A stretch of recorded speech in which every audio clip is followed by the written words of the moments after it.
Bonjour à tous les frères et sœurs. Bon, je suis très timide, je ne vais pas parler devant le public, mais ça me tient tellement à cœur.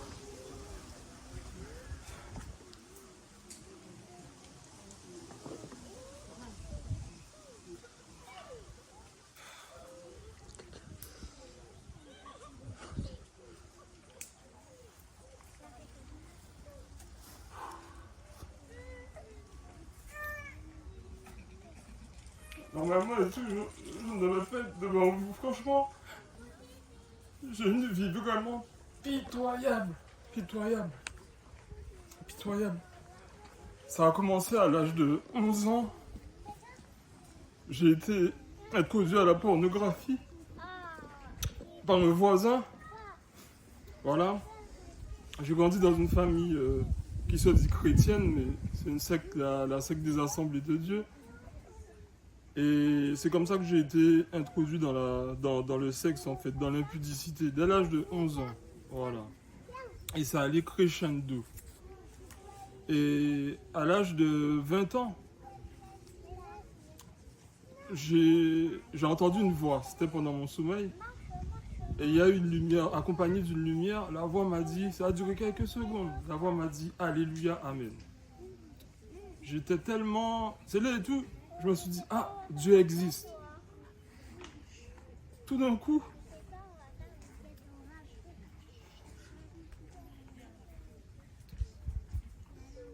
j'ai commencé à croire en Dieu.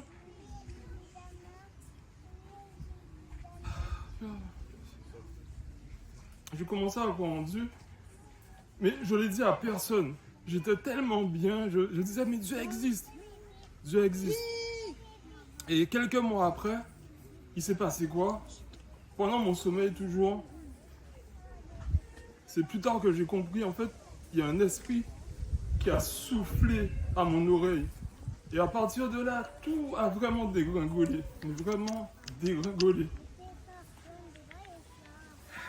Je me suis livré corps et âme à la fornication, mais vraiment, c'était terrible. J'ai fait des choses terribles. J'ai tellement honte. J'ai tellement honte, franchement. Je devais mourir en vrai, franchement. Et je devais même pas être parmi vous. Tellement j'ai fait des choses terribles. Terribles. J'étais un pornographe. J'ai même joué dans des films porno. J'ai fait des trucs terribles. J'ai fait des trucs terribles. J'avais des petites copines. Je couchais avec les prostituées. J'ai fait des orgies. J'ai fait des trucs. Mais vraiment, si je suis en vie là, c'est un miracle. Franchement, c'est un miracle. J'ai fait des choses abominables. Abominables. Vraiment abominables. J'ai fait des choses abominables. Abominablement abominables. Et entre temps et tout, en parallèle et tout, je suis tombé sur le frère Georges. Et voilà, j'allais dans les églises. Mais je voyais pas, je rentrais, je vois les mêmes choses qu'il y a à l'extérieur, je les vois à l'intérieur, je les vois à l'extérieur, je les vois à l'intérieur. Je me dis, mais qu'est-ce que je fais là? Qu'est-ce que je fais là? Après, je pars, ainsi de suite. Ma Bible et tout, elle a pris la poussière. J'ouvrais pas la Bible. Pendant des années, il y a même une période, j'ai jamais prié. J'ai vécu comme un païen. Pour moi et tout, Dieu, c'était pas mon problème. J'ai dit, faut pas faire l'hypocrite. Et c'est cette période de ma vie où j'ai gagné le plus d'argent. Tout me réussissait. Mais vraiment tout. J'ai vécu dans la fornication. Au moment où je voulais abandonner, j'arrivais pas. C'était le yo-yo. C'était terrible. Je pensais même et tout que j'allais jamais être délivré.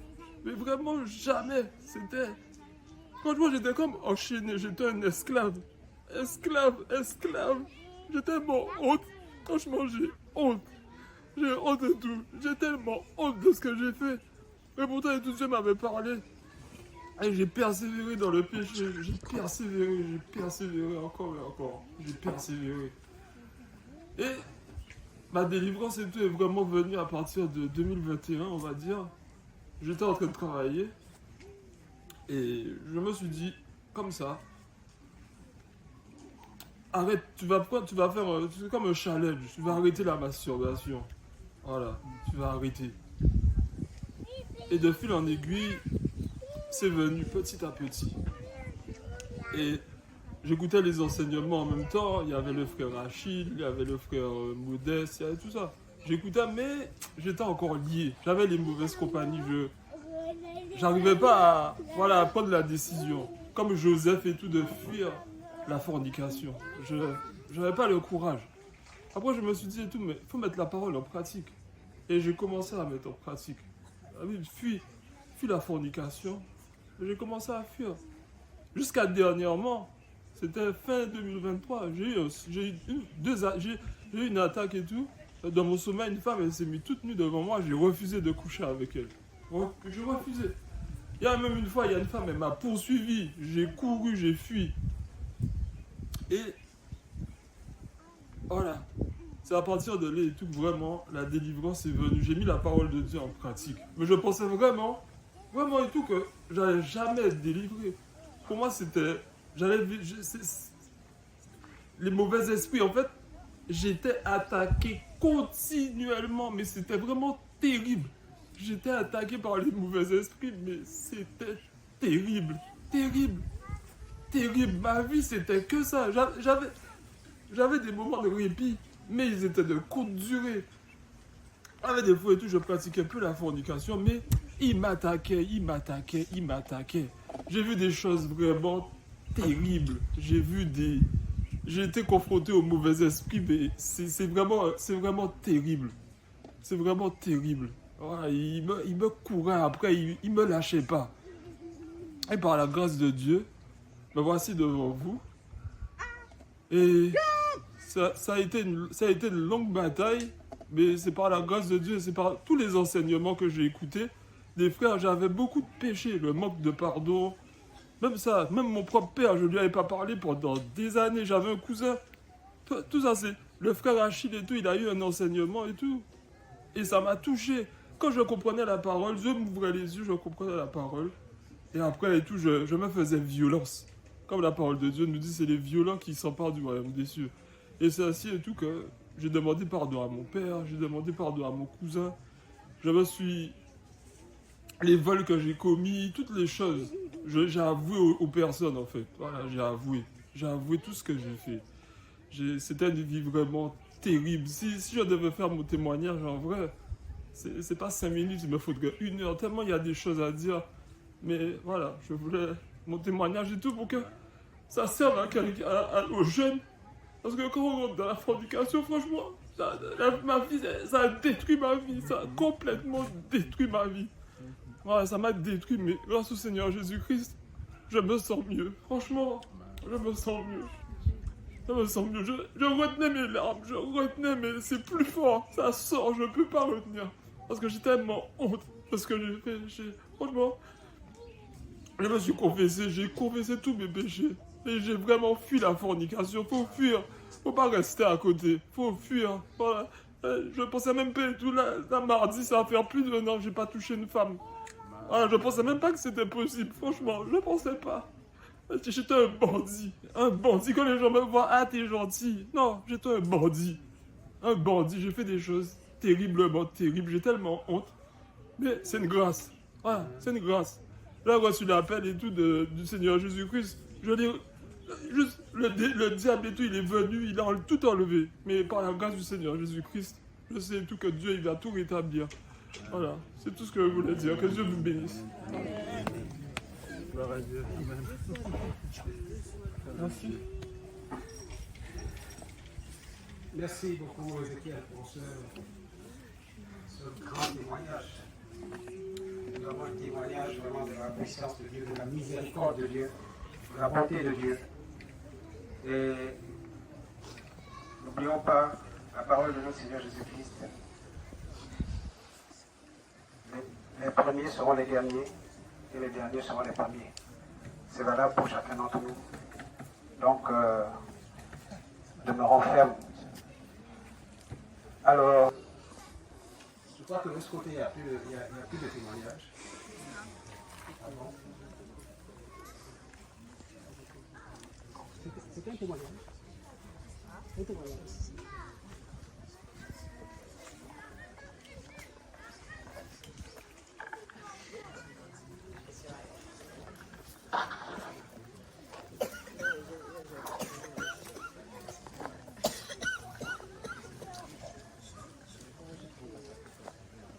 d'accord. J'essaie de t'interpeller, mais vu que tu avais des bonnes journées. Ah ouais. Bon, je le fais quand même parce que je m'excuse ça. Puis je sais pas si on m'entend. Vous m'entendez? Ah d'accord. Vous m'entendez? Oui. C'est pas facile de parler devant tout ce monde-là. Et aujourd'hui, je peux me permettre de m'appeler sœur parce que tout à l'heure, j'étais assise et puis je regardais tout le monde. J'étais vraiment émue. Mais personne ne peut comprendre pourquoi je suis émue. Voilà. Personne ne peut comprendre pourquoi je suis émue. Et puis j'ai énormément toussé. J'ai toussé. Parce que j'ai une hernie hiatale au niveau de la poitrine. Et on m'a dit que ma gorge est brûlée. Pourquoi? Parce que j'ai trop porté de... J'ai trop soulevé des trucs lourds dans ma vie en fait. Les travaux champêtres jusqu'ici et je continue de porter. Mais j'ai rends gloire à Dieu parce que ce que je porte, si vous voyez, vous allez dire mais comment, d'où elle sort cette force-là? J'ai béni le Seigneur pour ça. Et je vous ai dit hier que je viens de loin. De très loin. Et tout ne peut se dire ici. Et j'ai eu tellement d'attaques dans ma vie que je ne savais pas que j'allais m'en sortir. Et si je suis en face ici, Dieu est grand et il est puissant. Et nous devons bénir son nom tous les jours et crier son nom chaque seconde. Parce que moi, il m'a fait sortir de là où je ne savais pas que j'allais sortir. J'ai fait des rencontres et des mauvaises rencontres. J'ai fait des choix et des mauvaises choix. Et je m'en suis rendu que il y a peut-être une semaine, juste une semaine, rejeté. Je ne sais pas si quelqu'un a vécu le rejet. J'ai pleuré jusqu'à ce que je ne puisse pas avoir de larmes dans mes yeux. Je n'ai jamais vu ça. Je ne pouvais pas cligner des yeux parce qu'il n'y avait plus d'eau. Et quand j'ai contacté Georges, en fait, je voyais bien, je suis abonné sur, comment on appelle, Facebook. Et Facebook, je voyais bien ses prédications juste après. Quand je voyais juste après, je dis, oh là là, il y a un Dieu, il y a un Dieu et moi, j'ai passé tout mon temps à souffrir autant. C'est quel est ce Dieu-là qui laisse souffrir son enfant parce que je l'ai pas cassé parce que j'ai porté, je continue de porter. Et oh, donne-moi la force de continuer, Seigneur. Donne-moi la force de continuer. Hey! Hey!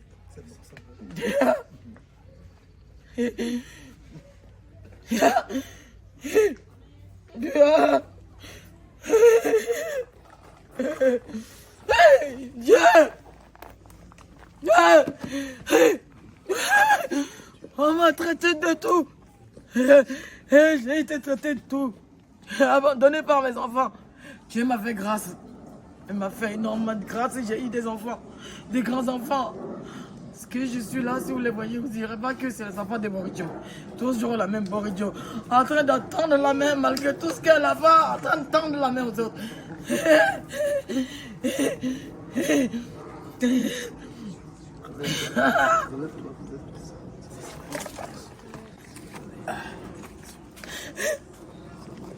Il y a une puissance là-haut, vous savez.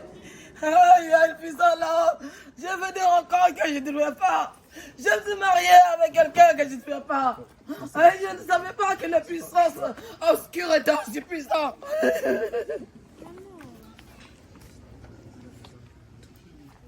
Seigneur, aie pitié de moi, de tout ce que j'ai pu dire ou penser, de bas ou de loin. Aie pitié de moi. Donne-moi la force de me confesser de tout ce que j'ai pu faire qui ne te glorifie pas. Aujourd'hui, quand Dieu parle, aie pitié de mes enfants, je sais que ce n'est pas de leur faute. Du moment tu as de l'amour pour les autres, mais pas pour nous. Maman, tu donnes tout aux autres, mais pas pour nous, tu donnes même ce que tu n'as pas. Oh Seigneur, Seigneur Jésus, si tu m'entends, aie pitié de moi, c'est pas la comédie. On m'a dit j'ai joué la comédie. Ma fille dit c'est du cinéma qu'elle est en train de faire. C'est du cinéma. C'est du cinéma. C'est du cinéma. Elle joue. Oh, ça va, j'ai joué au cinéma pour mettre chacun de mes enfants au monde devant celui-là. Ah.